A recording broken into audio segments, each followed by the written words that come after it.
Mi nombre es José Antonio Pastor. Soy de alguna manera historiador del deporte nacional. No me he dedicado de eso de lleno, pero ciertamente como periodista me ha gustado siempre el tema del deporte relacionado con don Ricardo Saprissa. Durante 10 años de mi vida anduve con él de arriba para abajo. Me inculcó la pasión no solo por el Español de Barcelona, su equipo de Cataluña, sino también por el Deportivo Saprissa.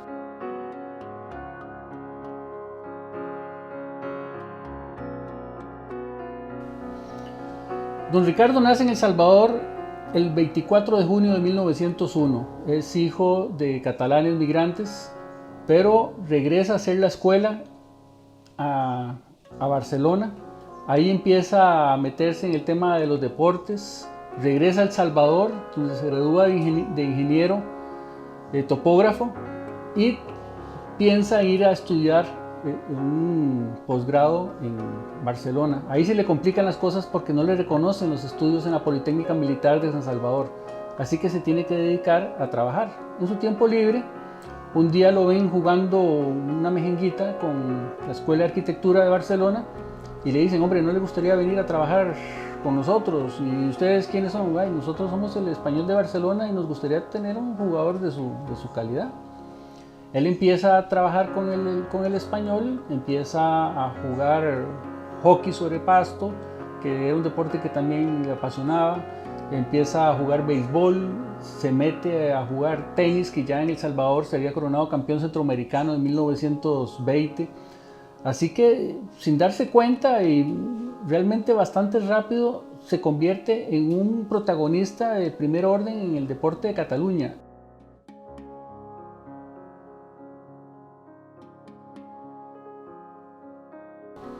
En 1935 él es nombrado seleccionador nacional, lleva al equipo a los Juegos de El Salvador, donde Costa Rica ocupa el segundo lugar detrás de México. Ahí empieza el problema con los mexicanos. Y lo cierto del caso es que para entonces don Ricardo era uno de los personajes más importantes y más emblemáticos que había en el deporte costarricense. Eso hace que un grupo de chiquillos que estaban tratando de ver cómo hacían para participar en un campeonato de categoría infantil se pongan de acuerdo y diga a uno, que se llamó Mario Ramírez: hombre, ¿por qué no le pedimos ayuda a Ricardo Saprissa? Él tiene una tienda de ropa y yo entiendo que a todo el mundo le ayuda con el tema de las telas, y si es el caso le ponemos Saprissa al equipo. Pues decidieron hacer una carta, mandársela a don Ricardo. Don Ricardo había trabajado mucho el tema de la cantera o ligas menores en el fútbol español. Él es el precursor de las divisiones menores en el Español de Barcelona. Cuando le llega esa carta, él dice: hombre, aquí lo que podemos hacer es sencillamente hacer lo mismo que hacía yo en España. Les echo una mano y veamos a ver qué pasa. Al principio, sin embargo, tantos enredos de la empresa y de la selección nacional lo tenían muy ocupado, así que les dio un par de piezas de tela, una blanca, una roja, y dijo: bueno, que les vaya muy bien y después nos hablamos. En más o menos septiembre de 1936 se juega la final del campeonato de barrios en categoría infantil. Participa el Saprissa y juega contra el Boca Juniors de Barrio Aranjuez. Gana el Boca Juniors 1-0 y los chiquillos del Saprissa se quedan llorando. Esa final se jugó en el Estadio Nacional y uno de los invitados era Ricardo Saprissa, que obviamente se le había ido por completo la existencia de estos chicos, y él se acercó, bajó la cancha y les dijo: nunca los voy a abandonar. Y bueno, los acompañó hasta 1990 en que desgraciadamente falleció.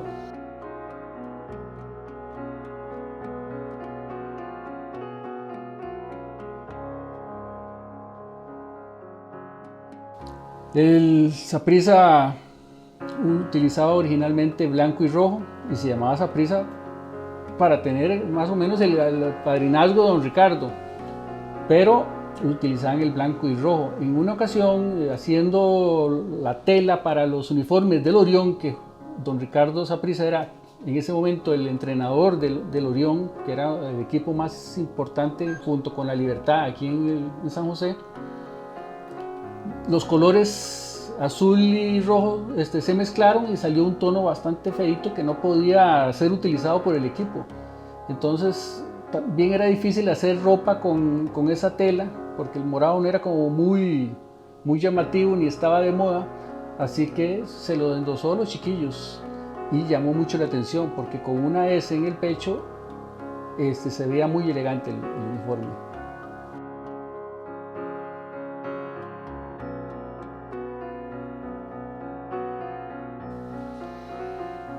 Es muy difícil de saber, porque se da en ese primer campeonato de barrios.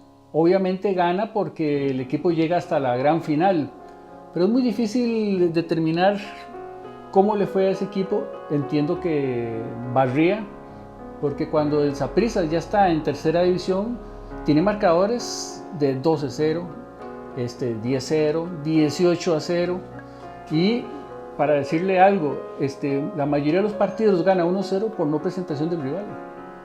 Y eso habla mucho del miedo o pánico escénico que generaba jugar contra un equipo que le había metido al juvenil, que era realmente la tercera división del Cartaginés, un 18-0. La gente se cuidaba mucho de jugar contra el Saprissa. Tanto así que cuando en 1949 el Saprissa queda campeón invicto de segunda división y le toca jugar la promoción contra Gimnástica, los jugadores de la Gimnástica Española, que era de los cuadros históricos de este país, tenían un promedio de 25 años y los jugadores del Saprissa un promedio de 17. La serie es bastante polémica. Gana el primer partido del Saprissa, en el segundo gana la Gimnástica 6-2 y el tercero se define por un penal que, según los jugadores del Saprissa, el árbitro se sacó de la manga. Don Ricardo estuvo reclamándole a Pedro Quirce, que era el árbitro durante mucho tiempo, vía correspondencia, y ahí se estuvieron intercambiando algunas cartas un poco pasadas, en el sentido de que, bueno, ¿quién era el árbitro? ¿Yo o usted? Y el árbitro decidió que un pelotazo por la espalda que le había pegado a un jugador, a Alex Sánchez, que don Alex, que ahora está viviendo en la Garita de la Juela, anda por 80 y pico de años, él todavía insiste que la bola jamás le pegó en la mano, le pegó en la espalda.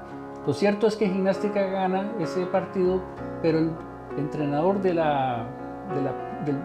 equipo de la Gimnástica, igual representante ante la federación, dice: hombre, con un equipo con esta calidad, con eso tan joven, no puede ser. El próximo año va a estar en primera, sí o sí. ¿Por qué no lo subimos automáticamente? Entonces presentó una moción para que el equipo del Saprissa sea automáticamente ascendido a la máxima categoría, y todos los miembros de la federación, incluido Liga Deportiva Alajuelense, Cruz por Herediano, Libertad, todos votan a favor.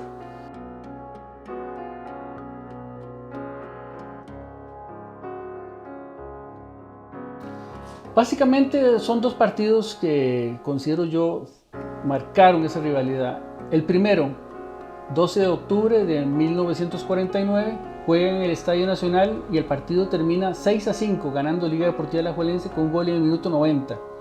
Imagínense lo que es estar alternando el marcador, y en eso llega en el minuto 90, cuando creen que ya no hay nada que hacer, que ya el partido terminó 5-5 y todo el mundo feliz para la casa, viene Balín Gutiérrez y anota el gol del triunfo para la liga. Eso marcó mucho. Y en 1951 se juega un partido en el Estadio Nacional. Saprissa está con Otto Pedro Bumbel y Alajuela necesita ganar para prácticamente asegurar el título. Y el partido que hace el Saprissa es memorable. Termina con 7 hombres. Hay un jugador quebrado, otro sale inconsciente, otro sale expulsado, Alajuela pierde un hombre. El asunto se convierte prácticamente en una batalla campal donde están jugando 10 contra 8, y en los últimos minutos un jugador que se llamó el Chino Láscares, Otto Pedro Bumbel, el técnico que le mencioné, decía: cuiden la bola, y llegó el Chino Láscares después de quitarse a varios jugadores, nadie llegaba a marcarlo, y ahí se sentó en la bola a esperar que llegara alguien a marcarlo. Y claro, se le vino medio equipo a la liga, lo querían matar. Don Otto Pedro no le aceptó la payasada y lo sacó del campo. Yo creo que por un lado para darle una lección y por otro para salvarle el pellejo, pero eso no lo perdonaron los manudos, así como el Saprissa sintió que se le había ido un partido importante 2 años antes cuando perdieron 6-5. Esa rivalidad hace que un equipo como Liga Deportiva Alajuelense, que no era una de las principales potencias del fútbol nacional, porque hay que tener claro que el clásico era Libertad Herediano, empieza a crecer. Saprissa y Alajuela crecen mutuamente porque se necesitan aunque se odien. Y eso es claro de ver cuando uno se da cuenta que la mayoría de títulos de Liga Deportiva Alajuelense son posteriores a 1949. Es decir, la llegada del Saprissa no solamente le sirvió para crecer, sino también para generar una rivalidad que significaba algo importante para la institución. Ser campeón por encima del Saprissa o de Heredia o lo que fuera, pero la institución creció muchísimo. Antes que eso, era normal que la liga había ocupado el campeonato en 3 ocasiones o 4, pero era un equipo de media tabla y a veces un poco más abajo. La llegada del Saprissa, por lo que fuera, sirvió para que ambos clubes crecieran considerablemente hasta lo que son hoy.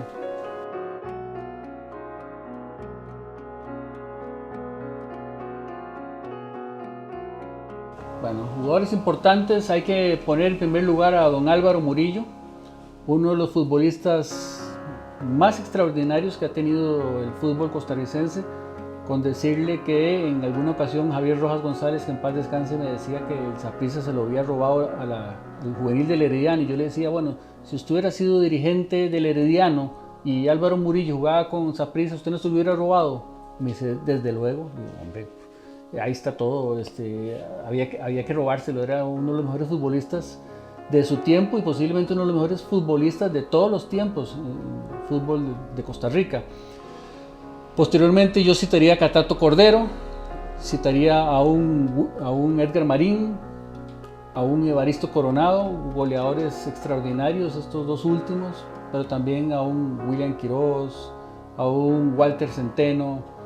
El Saprissa ha generado futbolistas de un gran nivel y de un nivel internacional, como el mismo Keylor Navas, o jugadores que han dado una talla extraordinaria como Celso Borges, el mismo Oscar Duarte en la Liga Española, porque juegue o no juegue, el simple hecho de estar en la Liga Española, o el mismo Campbell, que se le critica mucho a veces, el hecho de poder estar en ligas tan competitivas habla muy bien de la calidad de los futbolistas que se forman en este país.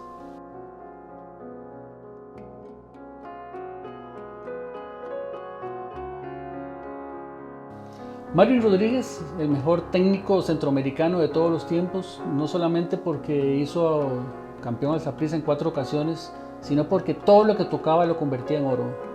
Tanto así que es el técnico que llevó a Costa Rica a su primer campeonato mundial. Hizo campeón a equipos en Honduras, en Guatemala, en todas partes donde estuvo Marvin hizo campeón. Además, como jugador fue algo extraordinario. Podría perfectamente meterlo en la lista que le estaba citando hace unos 2 minutos. Otro técnico, Otto Pedro Bumbel, el brasileño, que llegó a canalizar todo el potencial que le decía yo de fútbol que tenían esos muchachos. Pero también han habido técnicos geniales. Un Carlos Javier Mascaró, un chileno, que hacía que los jugadores se durmieran en el camerino mientras les hablaba. Y ese señor no mandó a Saprissa a segunda división de puro milagro. Porque así como han llegado grandes entrenadores, ha llegado cada paquete que no tiene ni idea. Creo que todos los equipos de la primera división han pasado por eso.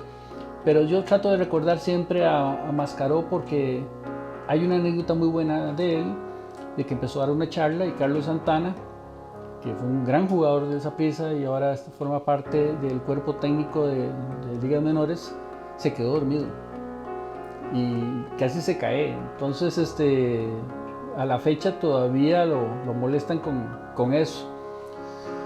Son muchos los técnicos que han pasado por el Saprissa. Para mí uno de los más destacados, Raúl Higinio Betancur, que venía a dirigir a la selección nacional juvenil del Uruguay, pero que también había dirigido a Peñarol, había dirigido a diferentes equipos en el Uruguay. Carlos Peusel venía a dirigir a River Plate cuando dirigió aquí. y posteriormente dirigió al Boca Juniors, al Olimpia de Paraguay, volviendo Otopedro Húmbelo. Don Otopedro se va de aquí a dirigir a Honduras, está un año en Honduras y luego se va a dirigir al Valencia de España, al Oporto de Portugal, al Atlético de Madrid. Vean la calidad de técnicos que pasaban en ese momento por el fútbol nacional.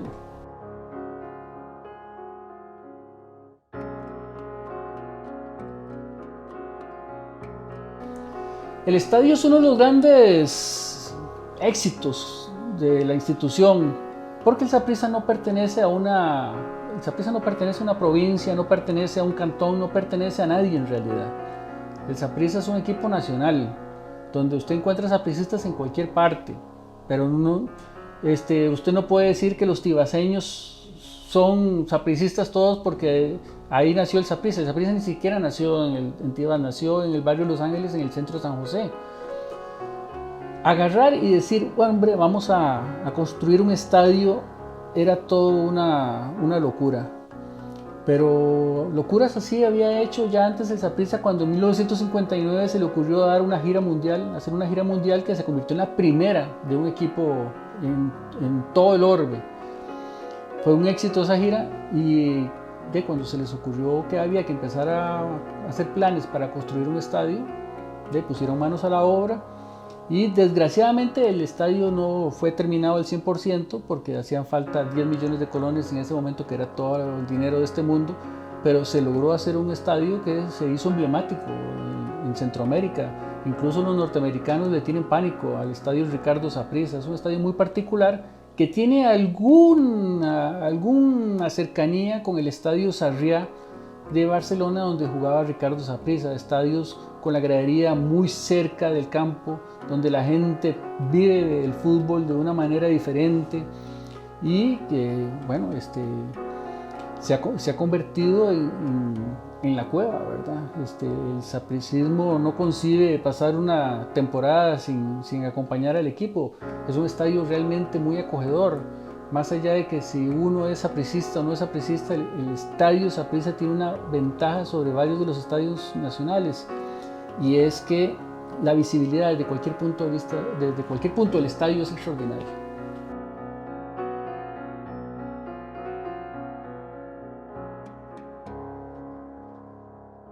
Monstruo es muy particular. En alguna ocasión el periódico Extra dijo que el estadio era un monstruo, y alguien tomó la idea de que empecemos a hablar del monstruo, y fue creciendo a un punto que ya no tenía vuelta atrás. Y en eso llegó don Fabio Garnier, un hombre que en mercadeo era brillante, y dijo, hombre, vamos a convertir esa idea del monstruo en una mascota. Sacan esa bendita mascota en el año 87, y se gana la afición de una manera impresionante desde el primer día. Lo hacen en un clásico, y sí le puedo asegurar de que difícilmente antes o después de este monstruo habrá otra mascota en el fútbol nacional que tenga ese carisma, porque se ha ganado el cariño de los niños, ha servido para hacer campañas de labor social. Incluso el mismo León de Liga Deportiva Alajuelense no le llega al monstruo, a pesar de que es uno de los emblemas de Liga Deportiva Alajuelense y del fútbol nacional, pero ninguno le llega al monstrillo este.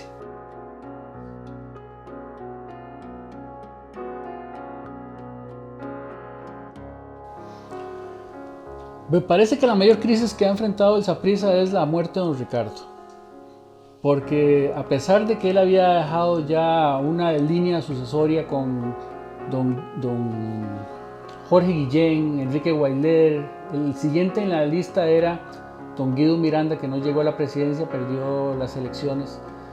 El Saprissa no estaba preparado para quedarse sin un emblema como Ricardo Saprissa. Eso pesó muchísimo.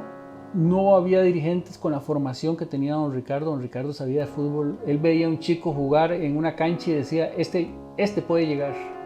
Así vio a Hernán Morales, para citarle un ejemplo, dijo, este llega, hay que contratarlo y y Hernán Morales se convirtió en un futbolista único en este país, un zurdo de esos que daba gusto verlo jugar. Creo que deportivamente el Saprissa no ha tenido mayores crisis. En el 2011 tuvo una importante, pero hay que entender de que era un recambio generacional. Así que tenemos que remitirnos básicamente a las crisis económicas que ha tenido la institución y que llevaron a la necesidad de vender acciones para que alguien comprara el club y lo salvara. Porque ciertamente Jorge Vergara salvó al Saprissa en 2 ocasiones. A veces la gente tiene memoria flaca, pero cuando vino ese empresario, no solamente ayudó a que el Saprissa no cerrara puertas en ese mismo año, sino que posteriormente, cuando un empresario que ahora está en la cárcel en Estados Unidos quiso comprar al Saprissa, él dijo: ¿sabe qué? No, el Saprissa no lo compra usted, se lo vendo cualquiera menos a usted. Yo no sé dónde estaría el Saprissa si Jorge Vergara no hubiera hecho eso. Ahora, como somos bastante malinchistas, hablamos pestes del mexicano, pero la verdad es que el Saprissa debería tenerle una estatua a don Jorge Vergara. Y yo no tengo ninguna relación con él, creo que nunca he intercambiado ni siquiera una frase, pero sí soy una persona consciente de lo que él hizo con el Saprissa. Las crisis económicas que vivió el Saprissa se hubieran convertido en el final de muchos clubes. El Saprissa no es un equipo de provincia, no es un equipo cantonal, no es un equipo que se puede ubicar en cualquier parte. El Saprissa es un equipo nacional. Hay sapricistas en todas partes. Usted patea una piedra saliendo de aquí y se encuentra un morado. Creo que el hecho de mantener una filosofía de juego, una filosofía de vida, hace del Saprissa un equipo distinto. Puede caer bien, puede caer mal. Generalmente caen mal los equipos que son exitosos. Suelen tener muchos críticos, muchos detractores, pero no se les puede negar de que son equipos que saben ganar. Con la ayuda de los árbitros a veces, con suerte en otras, pero el fútbol, el deporte en general es así. Cuando median terceros, se está sujeto a ese tipo de posibilidades. Pero el Saprissa es un equipo exitoso, nació apadrinado por un hombre exitoso y creo que sigue manteniendo esa línea hasta la fecha.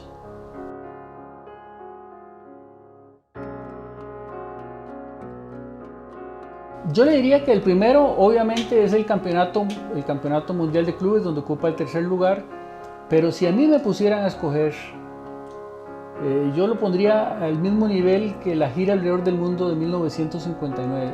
La gente no tiene ni idea de lo que era recorrer 4 continentes en 3 meses, en cuatrimotores, trimotores, aviones que sonaban como si fueran cacharpas, durmiendo en aeropuertos, jugando al día siguiente de llegar o el mismo día, jugando en campos con 40 grados. Se decía incluso que el Saprissa, jugando contra los comentarios que salían aquí mismo, porque el Saprissa llegaba a un país y habían llegado telegramas desde Costa Rica diciendo que el Saprissa había perdido todos sus partidos, que iba a ser el ridículo, cuando tampoco era así. Y usted sabe lo que es llegar y que le dijeran aquí en el ámbito nacional, dijeran: Saprissa va a ir a jugar en Indonesia no juegan fútbol, ahí todas las bolas son cuadradas. Jugaron entre 74,000 personas. Ninguna representación nacional antes de 1990 había jugado ante tanta afición. Para que vea lo que fue esa gira, donde no iba médico, no iba un equipo con fondo, es decir, con suficientes jugadores como para poder llegar y decir: bueno, hoy jugaron estos, mañana juegan estos otros. No, siempre tenían que jugar los mismos y los cambios eran 1 o 2. Llegó a un extremo de que contra la selección de Nueva Zelanda, en el último partido, Eduardo Viso, que era el técnico del Saprissa, tuvo que ponerse la ropa de portero por si se lesionaba el titular, porque ya no había jugadores. Tuvieron que cancelar algunos cuantos partidos, pero en términos generales, esa proeza yo creo que va a quedar en los anales del deporte mundial, porque es el primer equipo en el orbe en hacer una gira. El segundo, Liga Deportiva Alajuelense. Antes o después, ningún equipo en el mundo realizó una gira de ese estilo.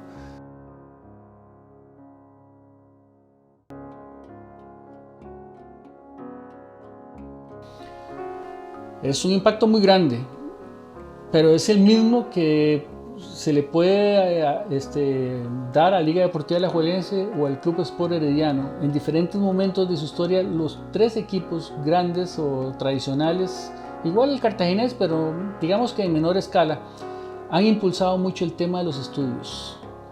Si usted ve los exjugadores del Deportivo Saprissa, muchos de ellos son profesionales con carrera, que han sacado adelante a su familia, que vieron el fútbol como un trampolín, que vieron que el fútbol era una plataforma para despegar como ser humano.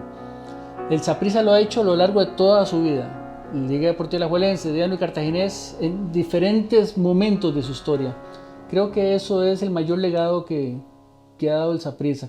Además, decía alguien en España hace muchos años que por qué era tan importante el fútbol. Y el Divino Zamora, un portero extraordinario que tuvo el fútbol de España y del mundo, decía, es que hace feliz a la gente. Hacer feliz a la gente es lo más importante de esto. Si usted llega a la vida y no hace feliz a la gente, no le saca una risa, no hace que pase un buen día, usted no le está aportando nada al mundo. El Saprissa, como cualquier equipo grande, le alegra la existencia a mucha gente. Tal vez los jugadores no lo ven de esa manera, pero ellos no saben el impacto o no tienen idea del impacto que tiene lo que hacen durante 90 minutos en una semana para miles de personas.